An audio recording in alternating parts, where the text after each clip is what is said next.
So I request the panelists to come over. Mr. Ajay Gupta, Mani, can you switch on the... Ajay Gupta, can you please come over?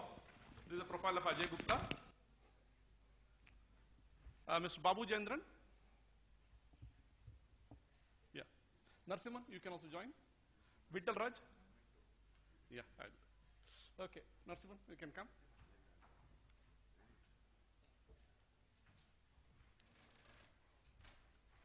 Anand Jangid. I don't have the CV of Anand, but Anand, you know, doesn't require any introduction. He's a chartered accountant who's also specialized in information technology. We'll have Narsimhan also as part of the panel discussion.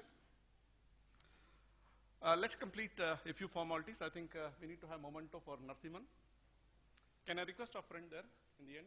Sir, can you come over? Narsimhan? Yeah. Let's finish the formalities, then we'll get directly into the questions. Can you hand over to Narsimhan?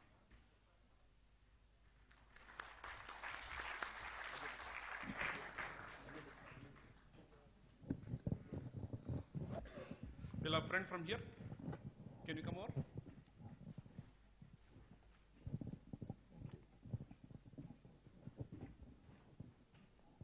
Yeah. So, Ajay.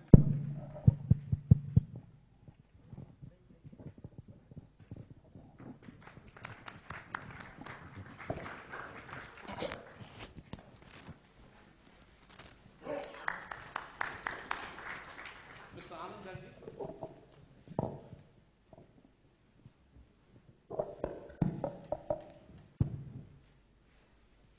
Sorry, can you come on? Yeah. Yes.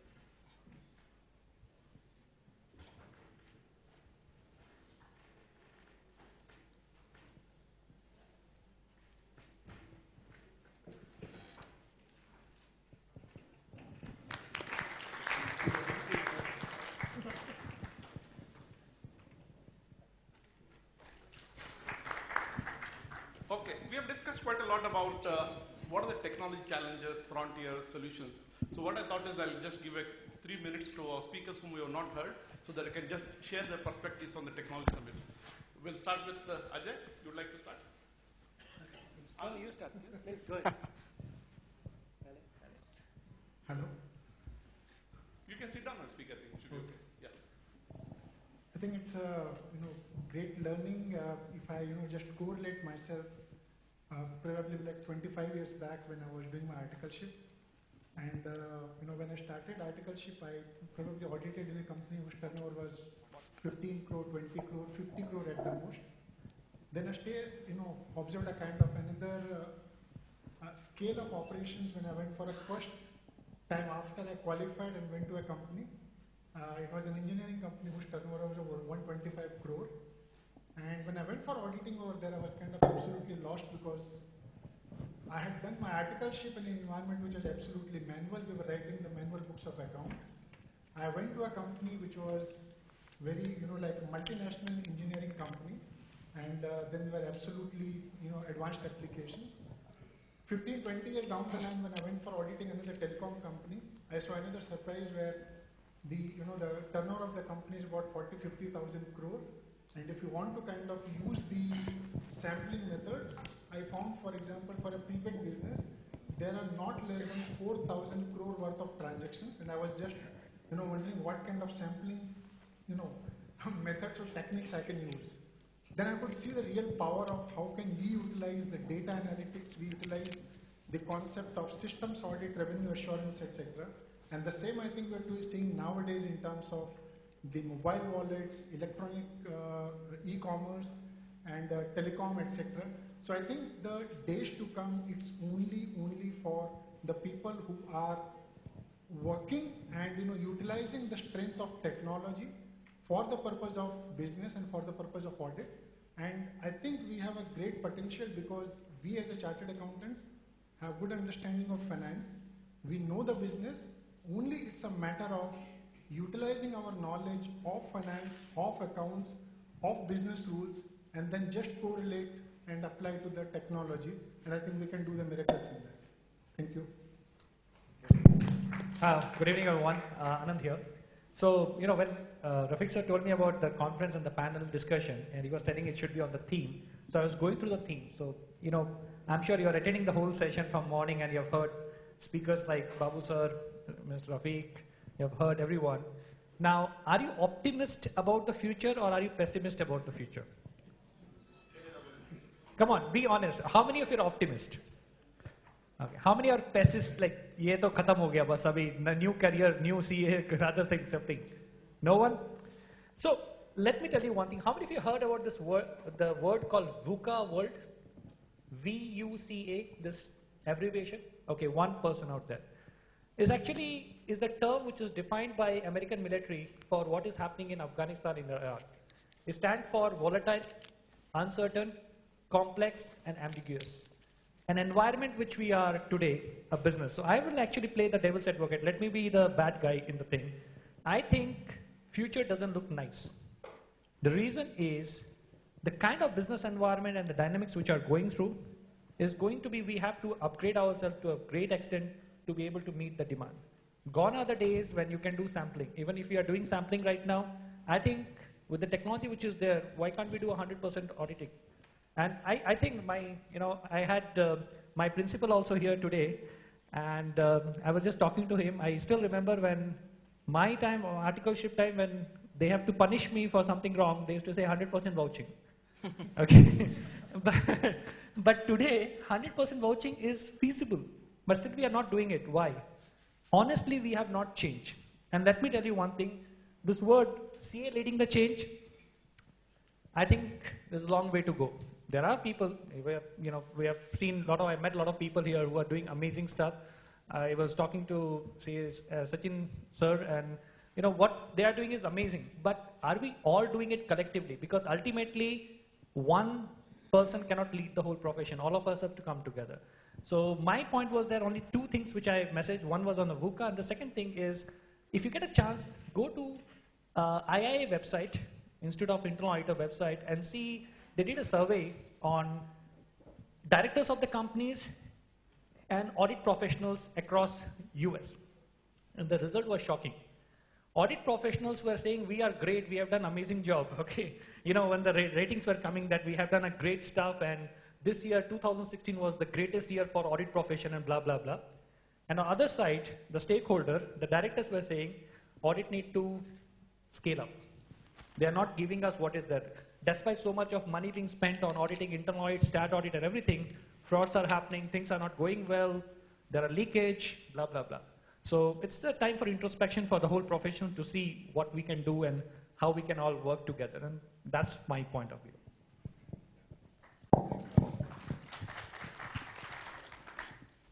So we'll start with Bowser.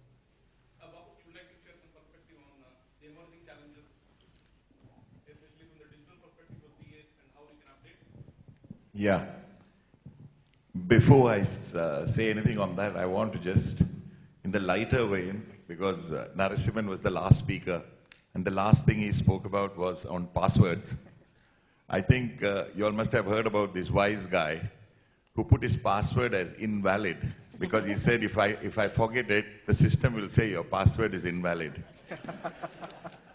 So, okay. Now coming to the challenges, I personally think that, I keep telling everybody, chartered accountant and technology is a very lethal combination. And if chartered accountants can, because there is no doubt about the knowledge of CAs. I mean, to become a chartered accountant, you're definitely above average IQ, and you are an intelligent person. So if you can bring in the concept, all these concepts on technology also, I'm absolutely certain that we will have a profession of who can really take the world. I mean, not just India. We can have people who can really take the world, like the IT, Indian IT industry has really taken on the world. I'm sure the CA profession will also do. But in order to do that, I think you've got to take the plunge. You really cannot learn mathematics sitting on a bed and reading a maths book, or you can't do accounting. You have to actually solve problems and do it. So like Nike says, just do it.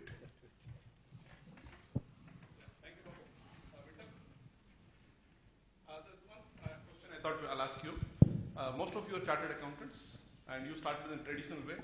You also are not born with the special technology skills. So what is that which got you into this technology, passion for technology and updating yourself with technology? And how do you keep yourself up to date, considering that technology keeps on changing? I don't know if I keep myself up to date, that's for sure. Because there's so much of happening, and I think to answer the first part of your question, to be very frank, it so happened that my spark, if you can say, started with when we started practice and we were hunting for work, and some kind soul, he said, Acha, our fixed deposit subsidiary ledger and general ledger is out of balance. So please reconcile it and give it to me. So 2 chartered accountants, me and my partner, we used to really go there very religiously, sit down and start reconciling. Then we realized that there were more than 40,000 depositors, and number of the fixed deposits, renewals and this and that put together went up by some kind of humongous number. The difference between the GL and the SL was a figure which was more than the fixed deposits, I think. Right? So then what happened was, what struck me was that there was one doctor, I still remember, he was one of the depositors, and he had encashed his fixed deposit 8 times. The same fixed deposit certificate, he has encashed it 8 times. Now, it was really amazing for me, because how could it be done? So, they had obviously computerized systems. But then I said, how does he do it? Because then we found that what he does is, he had a very, very excellent method. First, he understood the weakness of the organization. They don't have control over their computerized reconciliation. The second thing, he knew that there was no reference back into the database. So how he would do is, he will go to branch A. He would say, my fixed deposit certificate is lost. So then, they would say, okay, give me an indemnity bond, because they can't check these records inside. We'll take the indemnity bond and then give him the cash, the check. He will go to another branch in a different city, do the same thing. Then third thing, fourth thing. 8th time when he was doing, we obviously we put the police around him, and the company caught him red-handed. But the fundamental thing, which this is only one case, how many he would have inspired? That was a big problem. And said, why can't the system have solved this problem? And that's where my interest in system audit really started. I thought, till that time I thought, if it is computerized, it is like holy trust. Then I said, oh my God, if it is computerized, it is never trustworthy. So that is where this thing started, and I said, we really have to understand this. And then there was something called CISA. I started with programming and trying out things as a utter failure, because I tried to write programs which are humongous number of lines, which another programmer guy to achieve in maybe half the number of lines. But then all that put through an understanding of how all these things work. Of course, those are years when I said we had BASIC as the programming language. And then I learned FoxPro and tried to do all that. Then came CISA. So I said, programming is what I want to do. I'm a chartered accountant, so let me look at understanding this. And CISA is where it really made the difference, because here was the business technology perspective to the entire thing. Please understand, technology perspective is completely different. We can never match a technology guy. But what matters is, let me tell you where I really succeed today. If I look back and say, can I match myself to any technologist? Absolutely no. But then, you go and speak the language of the board with regard to the problem at the ground. And that's what the board understands. And that's the only value add, if you see, I actually bring on the table. But then that's such a big value add, because if a technology goes and tells the board, saying that, oh, your firewall is open and we have done a VAPT report, port router service, blah, blah, blah, blah, blah, they'll say, what's happening? What is the problem? So that is where you start relating. So that is where I think that was a spark. Of course, I led from one into another. Then obviously I picked up interest more in technology. Now, of course, we do more very complex system audit, the digital wallet stuff and all. The more you start knowing about it, mind you, there is so much of work that only a chartered accountant enabled technologist can do. Otherwise, just not possible. That's my take. Thank you. Just one more thing on this. For example, about maybe 1998 or so, I was auditing a financial services company. And while auditing, I asked for the lease management revenue or the hire purchase revenue. The only answer which I got is that this is the system computerized output, please take and accept it, and this is a kind of revenue recognition. And then, kind of debating, how can we accept the completeness, accuracy, etc. And believe me, when even into the details, the CFO and the technology team was not even able to answer how the calculations have been performed, because the programmer who prepared the report had left the company, and the company had kind of no clue. So, these are the kind of instances, obviously, because when we are giving an opinion, we are telling, when we are talking about the true and fair view, I think it makes sense for us to go into the detail and verify whether the numbers which are coming are really trustworthy or not. Yeah. Now, Ajay, I have one question for you. What is the change you need to bring about? Because you have been Capgemini and you're delivering services. You also worked in various types of big four firms. What is the change in the approach, especially in the technology era, in the digital age now? What are services you're providing now? What do you think is the change in perspectives in the approach you have to bring in? See, if I look back again, maybe at least for me, somewhere from early 90s, when like the ERPs came in, that brought a different kind of culture into the organizations, that the way the transactions are performed and the way they're kind of stored. Then kind of came the era of the internet banking, internet, Java programming, etc. And now again, we are doing a lot of business with like mobile technologies, e-wallets, etc. So I think what is only important for us is, one, to be aware of the technological changes, because whatever we do, whatever the businesses are utilizing the technology, I think it makes sense for understand that, and most importantly, trying to evaluate what can go wrong, because those are the risks. And especially while we are finance professionals, at least I always like to see what kind of fraud, etc. can be conducted, because if I am an employee of the company, I'm the finance controller or the CFO, I've got a different kind of responsibilities to the management. And if I'm auditing the same thing from the external or internal auditor, the expectations are way different, both from the stakeholders, which is internal, or the shareholders, etc.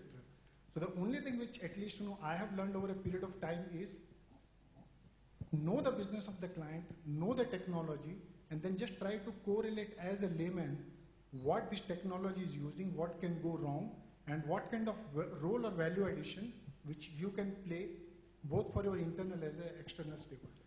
Yeah, thank you, Ajay. I think the most important point which is brought out is you need to look at technology from a business user perspective.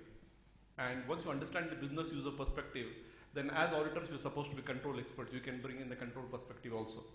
Babu, I have one question for you. Now, you have been using technology since decades, more than 3 decades or so. Now, you have been always keeping yourself up to date. Now, do you think over the years, technology has become easier or more difficult to learn and update? See, initially when I got into systems audit in 1980, that switch was a little difficult initially. Although I had a mathematics background, but that had nothing to do with computer science.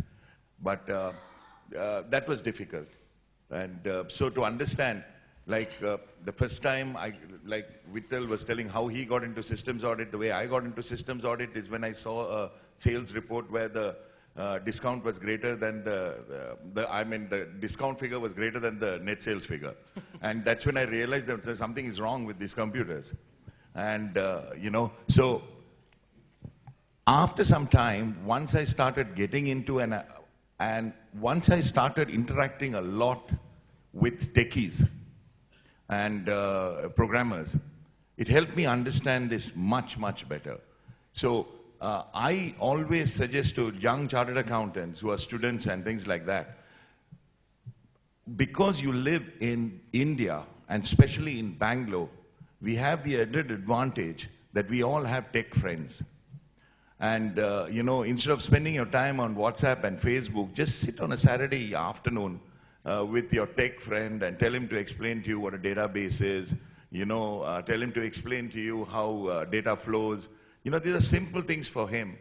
And he may want something in return, and you can explain to him what a business process is.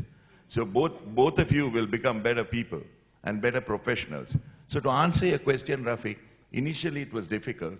But the only way I have kept up to date with what's happening in the world is I surf a lot.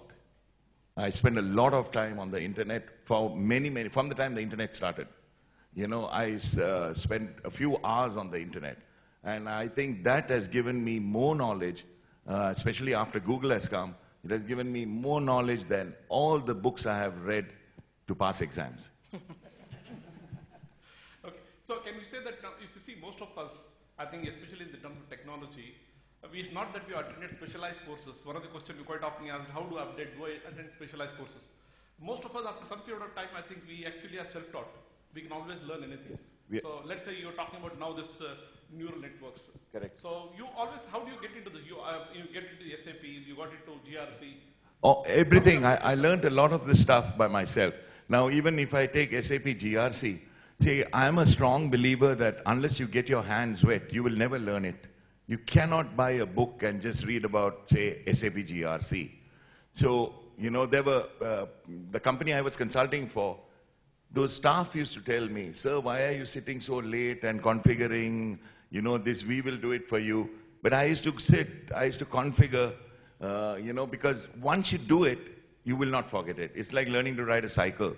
You know, you learn to ride a cycle as a little kid. You know, 50 years later, someone gives you a cycle, you'll just ride it. So I always believed that you have to get hands-on. And if you want to, you know, luckily today we get alerts coming from, you know, TechCrunch and Grudge and all that. If you keep going into all these TechCrunch magazines, you'll know exactly what's happening in the world. You read CIO, you know, .com, you will get an understanding of what's happening. Then the things that you don't understand, all you have to do, right-click and say search with Google. Simple as that. And that's the way you keep in touch. Yeah, thank you. So I think it very clearly demonstrates that for those who are interested and inclined to learn, there is no dearth of resources. In fact, Vittal also was talking about Coursera. There are so many online courses. In fact, I have done a lot of online courses from the best of the universities across the world. And I did it sitting at home. And the best part was I could learn free, and not only that, I could compete with those guys and know that, okay, I can also reach that particular level. Now, if I were to do the course at Stanford, I know how much it costs. But I can do it free of cost sitting at home. The only thing which is required is we need to have time. The second important thing which I found most of CAs, especially when I interact with them, is they want to learn technology by sitting in the back seat. Okay, you cannot learn driving by sitting in the back seat. You have to get on the driving seat. Only then you can drive. Babu, there is a question I thought we shall ask you. Neural networks are costly. Billions are being invested by companies. So is this going to marginalize SMEs and NGOs as they don't have the necessary money and expertise? Maybe you can answer this. No, as we go along, you see, I mentioned in my talk also that the computational power was not available in the early 20 years back when neural networks concept came out. But today the computational power has gone. You know, it's very much easier to get it, and the prices are also crashing. If you see some of the server farms that are there for Google and Facebook and all that, I mean, they're huge. I mean, they're like warehouses where the server farms are there. So as we go along, I'm sure it is going to come down, and I'm very, very certain that some of these neural networks, I mean, the actual neural network cannot run on a phone, but the results and the output, you know, you can run it on the cloud. I was mentioning about TensorFlow. I was mentioning about, you know, some of the Watson Analytics and all that. You can use those APIs, and then you can get the output, which will give you results on a mobile phone. You know, that can be done. So you talking about SMEs, you know, as long as you have these services available on the cloud, you don't have to put up you know, the product that we created, okay? Now, the one which I showed you all, we are not a large company, right? We are a small company. You know, with about 30 programmers or 40 programmers, we have created that product. That neural network runs on a normal server. You know, it runs on a normal server, a Dell server that we bought here in Bangalore. Okay, it may take 3 days for it to do the learning and the training for the initial data. But however, it can be done even for an SME. There's no problem at all. Yeah, thank you, Babu. Just to add on to his point, I think over a point in time, SaaS model will take over. Everywhere you have software as a service. In fact, I was just browsing through when I was speaking about cyber security. there is a software vendor available who sells ransomware as a service. It's a RAS model. Alright, so which means even cyber activists or cyber criminals, they have a shopping portal where they can pick up what sort of an attack and they just go and plant it, and this is available, and there's something called as the dark web. Alright, where settlement happens in bitcoins and etc. So this is available. When those people can put in so much of efforts to do dangerous thing, we are doing the right thing. So I think it's time we put in much more efforts. Yeah, there's a question for you. Yes, sir. I logged into LinkedIn, got a message that our account has been blocked because of unauthorized use or restricted areas. I'm hardly a user on social media and LinkedIn. After that, LinkedIn is not allowing me to create a user login. So, what are the email ID you give? Okay. What should I do? Okay, so there are multiple reasons why your LinkedIn account perhaps could have been, you have used it once, and after which you forgot to log out. The history could have still been there and somebody else has, changed the password settings, etc. What you can do is, if you are the genuine user, you can write to recovery. There's an ID called as recovery in LinkedIn. If you go, you search in the media, you'll get it. So even for that matter, even Google does it. Alright, so you write to them, they will take 2 to 3 days because this is an offline recovery. They will have to verify whether you are the person, and they'll ask you when was the last time you configured, etc. Some more questions you can give it, and then you'll be able to recover it. Yeah. One more related question. Often I get emails from Hotmail to my registered mail only that our email has been accessed by a remote location other than our regular one. So as a security measure, that deactivating our account, whom to comply? Please enable 2 or 3 factor authentication immediately. If you are especially using Google, I think you have that feature. If you are using any new web browser, it will immediately give you an alert. In fact, even if you use an incognito, you use a cognito, there is a normal mode and a hidden mode, it will give an alert saying that you are accessing from a new website. That is one. Second, especially if you are using Gmail, towards the toe end you will get an analysis. When was the last time you used it and which IP address you have used it. So please click on that link, you will get some information. And these are simple ways you can protect yourself. And in case you want to alert, I think you will have again recovery organizations or any other people of their organization, please do write to them. Yeah. Anand, question for you. Yes. You got into this technology domain and you are providing security related consulting. You're also developing apps pertaining to data analytics and data mining. Yeah. So how did you get interested and what is the suggestion for CES? Want to look at new opportunities. What is that they can do?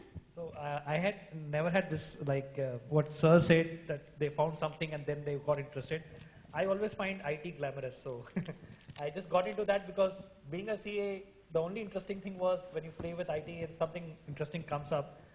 Presently, what I work is on something very similar to what Sir does on machine learning and other areas. And I honestly feel that in time to come, as auditors and chartered accountants, we should be more as a business consultant who interpret the data, not play with the data or anything.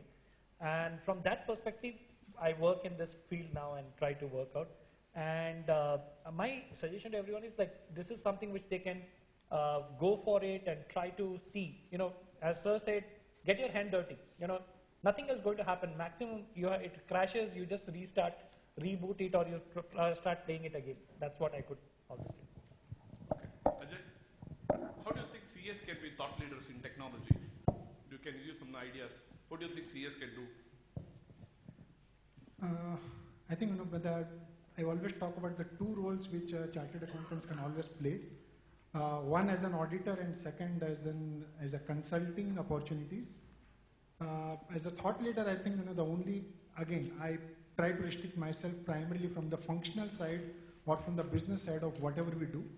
So long as we understand the business model, so long as we understand the business and we understand the business rules, I think the only thought leadership or the area which we can always embark upon is utilizing our finance capabilities, leveraging the use of technology, and then trying to address again the risks, because as a chartered accountants, I believe we are the born, auditors who always feel what can go wrong. And I think the answers lies over there.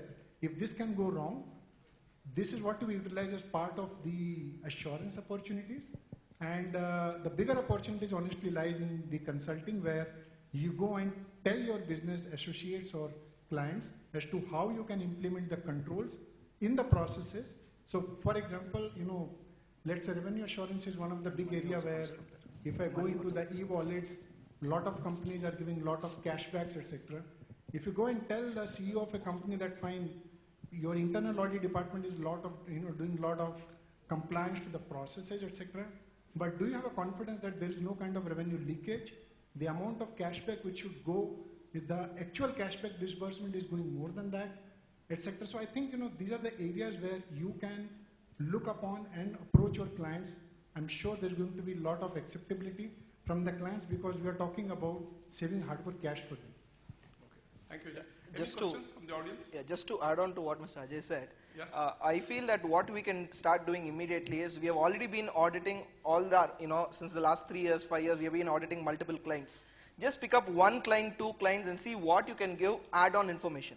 It could be the same balance sheet and same P&L account, but analyze it in a different perspective and give him a new way so that he understands that you are not only a post-mortem analysis, but you can also, or you are also capable of giving a prediction. So I think that will be a proactive versus a reactive approach. Okay. Which means what you're saying is when you do your regular audit, as a part of a regular audit, don't do it the regular way. Also use this opportunity to learn the technology which has been used and see how best we can look at the risk from a technology perspective. Absolutely. Yeah, but one more thing, like for example, if you talk about the BPOs and the shared service centers where every transaction, be it the purchase invoice, be it the revenue recognition, be it the journal entries, there are thousands and millions of transactions which are getting processed. Now, can you get an assurance that everything is happening correctly? Because your clients are saying there need not be any duplicate payment, and if that happens, probably that's to your account. Even I won't accept 99.99% accuracy. So I think we have to look at the need of the client. We have to look at the business scenario, and of course, ultimately relying back onto the technology where we can, we can be into the business, use the technology, but at the same time, try to give comfort to the client. Thank you, Jack. Any questions? Okay, I'll ask you a question on your behalf. One question to Vittal. Vittal, see, there is always this chicken and egg theory. Okay, I want to get into this technology area. Okay, but for that I need experience. How do I get experience if I don't get the assignments? So how do I break this chicken and egg theory? I think it's most asked question that I get from many of my friends here. See, the first thing is, all of us want to go to the moon, yes? Yes or no? How many of you want to go to the moon if you're given an opportunity? Obviously, free of cost. No, more than that, I think they're not raising that because they're not aware The of first thing you want to know before you go to the moon, what is it? Where are you now? So, any journey, I think, has to start with understanding ourselves. One of the important things, as many psychologists say, is simply talking to yourself. How many of you do talking to yourself? No? It's very important to do that. So it's very, very important to really sit, silently look at yourself. Otherwise, we have this very big image which is there outside. And actually keep on saying, auditor saab, then you really start looking at yourself, and if you put in, let us say, Australia or somewhere today, in a competitive situation, they'll say audit clerk. So we have to really see, are we standing up in terms of where we are to where we want to be, and is it somewhat realistic? I mean, answering that question, the most often question I get asked is, how to get into systems audit? I had done DISA, no use. 5 years I have done DISA, what is the point? Where is the opportunity? First of all, I think we have to understand that the first of the opportunities could be very much under your feet. So as I said, let's look at application controls. That's what I said. I mean, if you go back, if you take this question of where do I start with, systems audit. Application controls is a very simple thing of trying to understand what is a process, what is the process automation, what are the risks and controls, what configurations need to be there, how does it work. If we give that much, which can be done by simply walking through the various application process, and this is something which is fundamental to internal controls or financial reporting and internal financial controls. And that can enable you into tremendous confidence in terms of doing SOX audits. And then obvious questions you will start asking. Okay, where is it stored in the database? What happens to the network? So then it becomes easy. Otherwise, if I was to take a class on you, say, Acha, what is router? You say, Acha, looks nice, but what do we make use of it? Absolutely no use. I'm sure you've done enough in DISA, right? So it does not going to make use. So it is to make that first start from where you are in terms of a comfort zone and then take that very first step towards that. So once you do that, I'm telling you one by one opportunities are, but there has to be one fundamental driver. The curiosity has to kill you. So once you have that, you'll automatically keep on learning. You'll automatically keep on, it won't let you sleep. You say, acha, now I have seen this, how does this, automatically go and get debited there in the system? You'll start trying to ask questions, you'll try trying to explore. And today, your Googles and YouTubes and all are kind of our Adi Gurus now, right? So you learn so much from them, like as Babu said. Each of us, for some reason, we keep on spending average 3 to 4 hours a week at least on the internet. I don't think anything less. But the question is, where do we invest that? One of the things I learned over time is what not to follow on the internet. It's very difficult, mind you. Because look at the impulse on WhatsApp. You go and say, acha, 5 minutes. Then you found that you spent 3 hours, and what is the value at the end of that? Nothing. Gupshup. Nothing else, right? So if you can really say, okay, Gupshup is fine. You want to really have that little kick of Gupshup, that's fine. But then restrict that to half an hour a day. And then you start investing in saying at least one new concept a day, that's it. And there are tremendous amounts of RSS feeds and websites. If you enroll there, it will send you one terminology a day. There's something called whatis.com. Simply enroll for that and say one technology terminology per day. It will keep on sending you something, you keep on learning. I think that will take you places. Yeah, thank you, Vittal. It's like when the interviewer was asked when he was applying for a job, what is your experience? He said, I've got 15 years experience. This interviewer looked at his biodata, went through his CV, and said, gentlemen, I'd like to correct. It's not 15 years experience, it's 1 year experience repeated 15 times. One thing I found fascinating in information technology is, let's say if you compare with the general compliance related audits, I've done compliance audit, tax audit. Now what's more there to learn? After 2-3 years, you know everything about tax audit. But in the technology domain, every new assignment is a new learning. You so get excited because of something new you're learning, and you also have a feeling that you're contributing value to the business. And the client also doesn't creep about paying because you know that you actually provided value. That's the most fascinating part about information system. So we'll wind up this panel with one quick question, and that I want each of one of you to give two. Now they've attended the technology summit. The very fact that you attended here and you're still here shows that you're still interested and eager to learn. So what I'd like to know is just give us 2 tips which you can carry home and start exploring. Narasimhan? Yeah. One is trying to be proactive, try to do some bit of analysis in your own domain. And second is please evaluate new opportunities. In your own client profile, you will have a huge amount of opportunities. I think that will be. Yeah, thank you. Anand? I would say challenge yourself. Do 2 things which is new things for yourself. Let it be a new audit, like for example, if you're doing a bank audit next time or branch audit, try to find out before you issue a certificate on capital adequacy, whether the data which has come out is coming from the right source or not. At least, that one you can try to do that. And the second one, audit your own office. As a lot of things Narasimha was studying. Do these 2 things, that should be enough for, do that. Okay, thank you, Anand. Babu? Yeah, I only have to tell you that IT is really not rocket science, okay? And if all of you can pass the final exam income tax paper, which is also IT, this is kindergarten stuff. So let me tell you, it's very easy. Just take the plunge. And my second tip is that just interact a lot more with tech people. It'll help you. And all of you have some tech friends. Just spend some time with them, ask them doubts. You can even do it in a pub if you want to do it, over some beer or something like that. But just do it. Just contact them, talk to them. They will explain very simple way and give them something back in terms of business processes. Yeah, Ajay?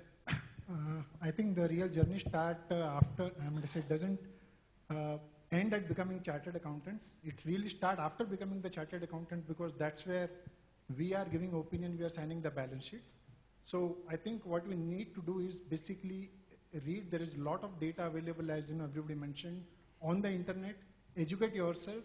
That's only key, because the technology will keep changing. What you're seeing today probably will not be there after 5 years. So unless and until we keep updated ourselves, we will become kind of irrelevant if you don't update. Yeah, thank you, Ajay. Vittal? 2 things I have learned. At least half a day in a week, we introduce it in our office. Get all your staff together. You don't speak, let them speak. the tremendous amount of insights that you get into how they do the work, what they know, you'll be amazed about how much they know. And don't talk only, audit, audit, audit, audit. Let them speak something which is different, but of course, associate with the subject. And you'll be amazed to find how much you can exchange and how much you can actually improve. Second, with the clients, do that.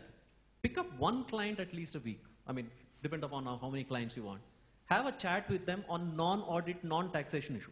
They'll otherwise start advanced tax. No, don't do that. Just ask him what's your business like, how does it run? Get him interested. Otherwise, for him, you only mean due date. Right? Otherwise, he never thinks about you. Let's be very clear, isn't it? So, once you start doing that, I think that will spur tremendous amount of insight into the way we think. That is one. Second, read something new and write an article either in LinkedIn. It may be just one paragraph. It doesn't matter. It may be in the area that you love the most. But do that. What happens is you will be amazed to see that how much you are recognized. How much people really, like what you write. And that will increase your confidence like God knows how many times. We Chardowns in India don't do that. We are somehow the most conservative, most introverted lot. I think we got to change that. If we Chardowns start talking on subjects, let me assure you, every, faculty, with due respects to them, we can make a difference. Because ultimately, paisa matters. Yeah, thank you, Vittal. To summarize the discussion, I thought we'll give you 3 ideas. One, most of the chartered accountants are very busy professionals. You have aspiration, but you don't have the time to invest. Okay, so it's not enough if you've got an aspiration. It's also important you need to have inclination, and you need to move from the idea stage to the implementation stage. So you need to look at how you can carve out the time from your busy schedule. Invest certain time in your, what is called as a research and maintenance. Most of the time is spent in the research and development, repairs and development most of the time. You also need to spend time on the research and maintenance. The second part I think is, as chartered accountants, we know we get a thrill in solving problems. I think we need to get that. When you find a problem, you get restless. You don't rest till you solve the problem, and that gives you a thrill and high. And with technology, you can definitely solve new dimensions of problems which are not even imagined. The third thing which is most important, I think with this go to the conclusion, where he said, Bill Gates was once asked, what is the secret of his success? And he said, quite early in life, I learned how to learn. And in technology, if you look at all the people who have spoken on technology, this is one thing which has become a part of their DNA. They've learned how to learn. And that's what you've done in GST, income tax, VAT, anything else. Now the same type of a learning skill you need to bring to information technology. So with this, I would like to conclude with the story. It said, Swami Chinmayananda said this, when you're driving on a highway, and the highway you cannot expect to be lit. Okay, now you have to drive during the night. But you have headlights. The range of the headlight may be only 20 or 30 feet. But if your headlights are on, you can drive hundreds of miles. So what is the objective of the Technology Summit? To just show you that there are headlights, there are highway, and there are a lot of journeys you can travel. But you need to remember that you need to drive, and before driving, also activate and use the right headlights as required. So I hope this summit provided you some insights, and it was useful to you. For us, it was a great learning experience. Thank you very much.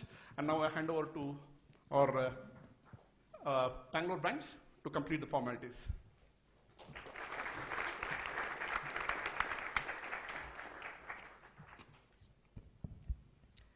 Good evening, friends. Sorry for the throat. All good things will always come to an end, and our program is not an exception to that. So we are at the beginning of the end now. A wonderful session. One day Technology Summit is a special program from the Bangalore branch. So I take this opportunity on behalf of the Bangalore branch of SIRC of ICAI to present a vote of thanks for this gathering. We were wondering, sorry for the throat, we were wondering as to how many CAs will really attend for this kind of a technology summit, because there is no technical subject of a CA. Basically, it does not talk about anything related to the practice of the service tax or income tax or anything. But after looking at the full house session, we are really extremely happy for the overwhelming response from all of you, and many thanks for The technology summit started with a robotic process automation, and the entire technology summit went through just like a robotic way, powered by Rafiq. So a very good presentation by Deepa Sheshadri for the robotic flow of her presentation. Many thanks to her for the wonderful job done. Nowadays, many things are artificial, and with the computer, even intelligence is also becoming artificial. Automating analytics using artificial intelligence is well presented by CA Babu Jayendran. So the wholehearted thanks to you, sir, for the wonderful job done. This automation extends to audit analytics and business intelligence also. An excellent presentation by CA Rafiq. Again, many thanks to you. CA Guru Prasad session was automation solution for paperless office.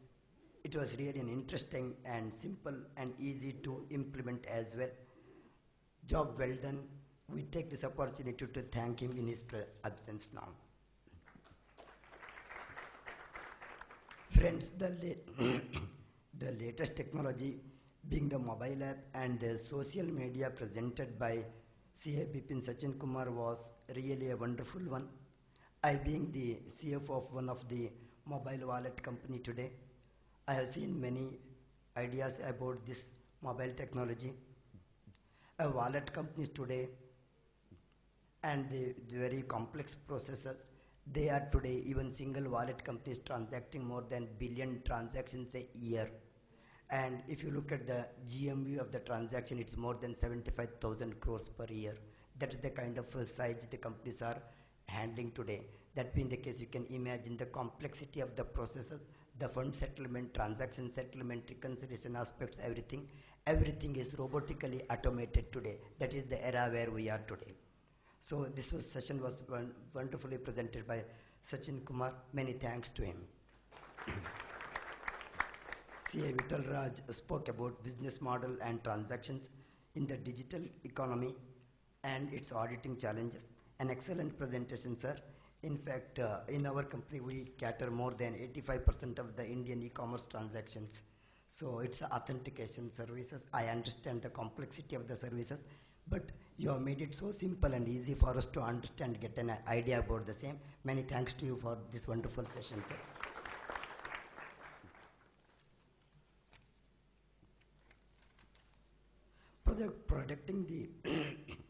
Protecting the digital data through cybersecurity is most important because of the complexity and the volume of the transaction that is happening today. CA Narasimhan has presented very well about the alertness and the security aspects which cannot be ignored by anybody. So many thanks to you, sir, for the wonderful presentation. Last but not the least, the panel discussion has added lot of flavor and the clarity to the new world of technology. Speeches of the day. We, on behalf of the Bengaluru branch of SIRC of ICAI, we take this opportunity to thank Babu Jayendran, CA Vittal Raj, CA Ajay Gupta, and Anand Jandig, and also Narasimhan for participation as a panelist for this today's session. Many thanks to you, sir. Similarly, our wholehearted thanks to CA Institute's staff and the CA members who are present here.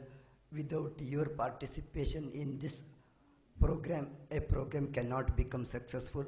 Therefore, your participation is equally important. So many thanks to each one of you for your active participation for this conference. I take this opportunity to thank the Bengaluru staff and also the hotel management for their wonderful arrangement for this session. And special thanks to CA Rafiq for coordinating and organizing this session in such a wonderful manner. Sir, we always appreciate and recognize your effort and also your continued support for our institute, sir. So with these words, I would like to conclude our today's session. Many thanks to all of you. Shubha Sanjay. Just remember, this is only the beginning. I think we'll have many more such programs in the future. So I'd suggest we keep actively involved in the Bangalore branch. So wish you all the best. We look forward to see you in the near future.